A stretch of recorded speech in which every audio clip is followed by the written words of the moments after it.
तो हम लोग क्या पढ़ रहे थे, शिक्षक के आवश्यक गुण। देखिए शिक्षक को अगर इंग्लिश में आप लोग क्या कहते हैं, टीचर।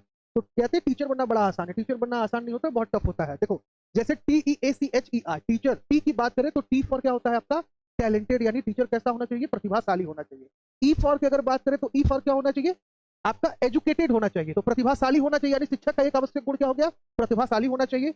ई की अगर बात करें तो कैसा होना चाहिए, एजुकेटेड होना चाहिए, शिक्षित होना चाहिए। और इसके बाद ए फॉर क्या, एक्टिव होना चाहिए, सक्रिय होना चाहिए। ऐसा नहीं मतलब एकदम सक्रिय हो, क्लास में सक्रिय हो, ऑफिस में सक्रिय हो, और पूरे स्कूल में कहीं तरीके से सक्रिय होना चाहिए। ये नहीं कि एकदम सुस्त हो, मुंह बना के क्लास में घूम रहे हो, बोल रहे हाँ बताओ क्या हाल है, जैसे दो चार फूक के आए हो, ऐसा नहीं होना चाहिए, ठीक। और सी फॉर आपका कैसा होना चाहिए, एक तरीके से चार्मिंग होना चाहिए, और क्या होना चाहिए, कैरेक्टर, मतलब उसका चरित्रवान होना चाहिए, चार्मिंग होना चाहिए। इसके साथ एच फॉर क्या होना चाहिए, हेल्पफुल होना चाहिए, यानी उसका एक गुण क्या होना चाहिए, मददगार, यानी हेल्पफुल हो तो कैसा हो, प्रतिभाशाली हो, एजुकेटेड यानी आपका शिक्षित हो, एक्टिव यानी सक्रिय होना चाहिए, और चरित्रवान होना चाहिए, और हेल्पफुल मददगार होना चाहिए, और क्या होना चाहिए, एलिजिबल यानी योग्य होना चाहिए। और इसके आर की बात क्या करें, रिस्पॉन्सिबल होना चाहिए, यानी जिम्मेदार होना चाहिए। तो शिक्षक के जो आवश्यक गुण है वो आपके TEACHEAR, इसी से आपका 1 2 3 4 5 6 और 7 आपके क्वालिटी तो यही से निकल जाते हैं। और अगर यही